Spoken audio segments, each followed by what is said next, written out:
অবশেষে আশঙ্কাই সত্যি হতে চলেছে, মানে বাংলার দিকেই ধেয়ে আসছে ঘূর্ণিঝড় রেমাল। এক পা ডান দিকেও না, এক পা বাঁ দিকেও না, ঘূর্ণিঝড় আমফানের মতো সোজা কলকাতা শহরের ওপর দিয়ে যেতে চলেছে এই ঘূর্ণিঝড়। হ্যাঁ, ঠিকই শুনছেন। কিন্তু বর্তমানে এই ঘূর্ণিঝড় কোথায় অবস্থান করছে জানেন? আপনাদের জানাবো বর্তমানে এই ঘূর্ণিঝড়ের অবস্থান ঠিক কোথায়। আসুন একটু ম্যাপটা আপনাদেরকে দেখাই, তাহলে শুক্রবার প্রায় 6টা বাজতে চলেছে, ঘড়ির কাঁটা বলছে এই মুহূর্তে রেমালের অবস্থান কোথায়। আসুন ম্যাপের মাধ্যমে আপনাদেরকে দেখাই। এই দেখুন, এই মুহূর্তে রেমাল অবস্থান করছে একেবারে বঙ্গোপসাগরের ওপরে। ঘড়ির কাঁটা বলছে শুক্রবার সন্ধে 6টা। যদি সেই হিসেবে আপনাদেরকে দেখাই যে শুক্রবার সন্ধে 6টার অবস্থানটা আপনাদেরকে দেখাচ্ছি। দেখুন, এই হচ্ছে আই, অর্থাৎ ঘূর্ণিঝড় রেমালের আই। শুক্রবার সন্ধে প্রায় 6টা বাজে এই সময় এখানে অবস্থান করছে এবং আপনাদেরকে জানাই ঘন্টায় প্রায় 20 কিলোমিটার বেগে এটা স্থলভাগের দিকে এগিয়ে আসছে। এবার একটু যদি আমরা এগিয়ে যাই, যদি সময় ধরে ধরে বিশ্লেষণ করি, শুক্রবার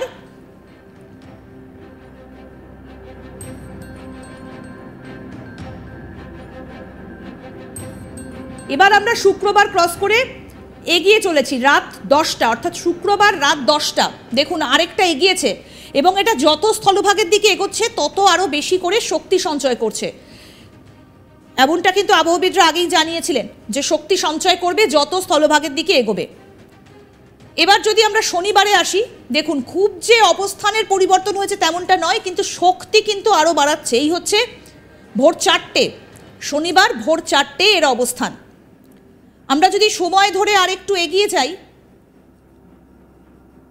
দুপুর 3টে, দেখুন কতটা বড় রকম শক্তি সে গ্যাদার করেছে। দেখুন আস্তে আস্তে কিন্তু লাল হয়ে যাচ্ছে এবার ঘূর্ণিঝড়, অর্থাৎ বঙ্গোপসাগরের ওপরে যত সে স্থলভাগের দিকে এগোচ্ছে তত সে জলীয় বাষ্প সংগ্রহ করছে, তার গতিবেগ বাড়ছে, শক্তি সঞ্চয় করছে। এখনো পর্যন্ত কিন্তু সাগরের ওপরই এর অবস্থান। সাগরের ওপরে ঘূর্ণিঝড়ের অবস্থান মানে বেশি মাত্রায় শক্তি সঞ্চয় করা। দেখুন ওড়িশা, বাংলাদেশ এবং মিয়ানমারের কাছাকাছি পৌঁছে গিয়েছে এই ঘূর্ণিঝড়ের আই।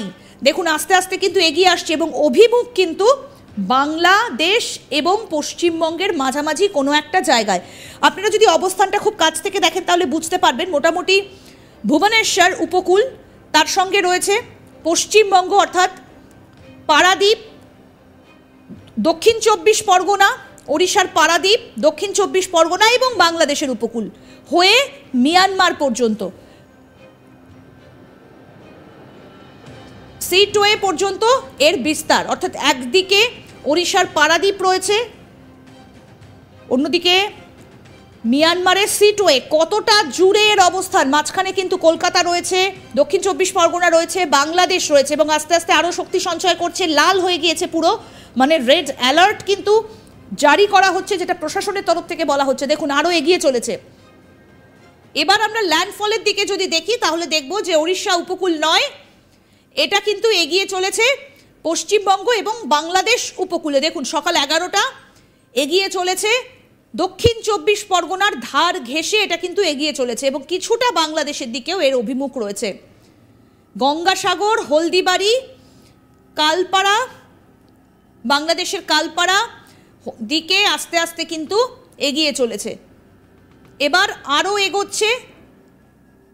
রবিবার দুপুর 3টে ল্যান্ডফলের সম্ভাবনা কিন্তু আরও বাড়ছে এবং বাড়ছে এই মুহূর্তে ল্যান্ডফলের সম্ভাবনা যত সময় এগোচ্ছে।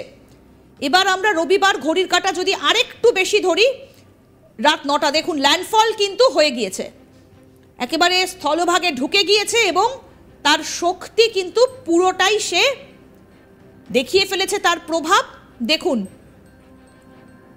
এবং দেখুন রবিবার দুপুর 1টা থেকেই কিন্তু সে তার ক্ষমতা দেখাতে শুরু করে দিয়েছে, অর্থাৎ ল্যান্ডফল হবার আগে থেকেই কিন্তু তার যে শক্তি, সেই শক্তি কতটা সে সঞ্চয় করেছে সেটা কিন্তু সে পরিষ্কার দেখা যাচ্ছে।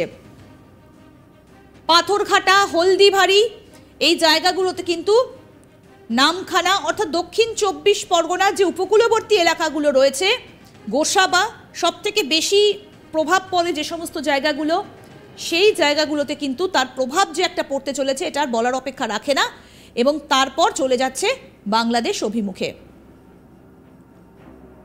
এবার দেখুন কলকাতাতে কি হচ্ছে আমরা নিশ্চয়ই আপনাদের মনে আছে যে আমফান কি পরিস্থিতির সৃষ্টি হয়েছিল, শহর কলকাতা কার্যত তছনছ হয়ে গিয়েছিল, 24 ঘন্টা কার্যত স্তব্ধ হয়ে গিয়েছিল, গাছ পড়ে রাস্তা বন্ধ হয়ে গিয়েছিল, জল জমে গিয়েছিল, বিদ্যুতের সমস্যা, পানীয় জলের সমস্যা আমরা দেখেছিলাম। দেখুন এখনো কিন্তু কলকাতার কাছাকাছি দেখা যাচ্ছে, দেখুন ভোর 5টা, সোমবার ভোর 5টা, দেখুন কোথায় রয়েছে, কলকাতার ডাইরেক্ট কলকাতার ওপরে রয়েছে এর অবস্থান, এবং ঘূর্ণিঝড়ের আই কিন্তু কলকাতার কাছাকাছি। দেখুন কলকাতার কান ঘেঁষে একদম বেরিয়ে যাচ্ছে এই ঘূর্ণিঝড়। এবার বাংলাদেশের রাজশাহীর দিকে বেরিয়ে যাচ্ছে এবং তার মধ্যে বর্ধমানের কাটোয়াকে স্পর্শ করে চলে যাচ্ছে বাংলাদেশের দিকে। সোমবার দুপুর 2টো যদি আপনাদেরকে আমরা দেখাই, সোমবার দুপুর 2টো এবং সন্ধ্যে 7টায় নৈহাটি কিভাবে কলকাতা অতিক্রম, দক্ষিণ 24 পরগনা, সেখান থেকে কলকাতা হয়ে উত্তর 24 পরগনা। দেখুন আস্তে আস্তে নৈহাটি থেকে এবার পরিবর্তন করে ফেলেছে সে গতিপথ, পরিবর্তন করে সে চলে যাচ্ছে বাংলাদেশের রাজশাহীর দিকে।